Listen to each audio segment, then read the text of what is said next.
News tonight, former President Donald Trump finds himself at odds with members of his own party. This weekend, Trump said his own vice president could have overturned the election. Well, he also said that if he runs again and wins, he would consider pardoning the hundreds of people who attacked the Capitol on January the 6th. Queen City News anchor Ryan Kruger tonight joins us live now with reaction from the Carolinas. Ryan? Yeah, so South Carolina Senator Lindsey Graham said the former president's words were inappropriate.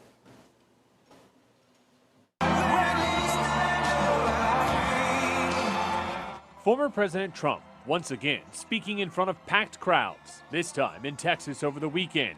He made the crowd a big promise if he ever goes back to the White House. If I run and if I win, we will treat those people from January 6th fairly. We will treat them fairly.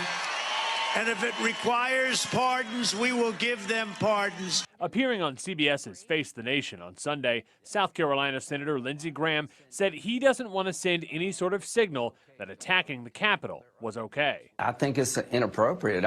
I don't want to reinforce that defiling the Capitol was okay. I don't want to do anything that would make this more likely in the future. The president caused even more controversy on Sunday night when he sent out a statement saying in part, Mike Pence did have the right to change the outcome, and now they want to take that right away.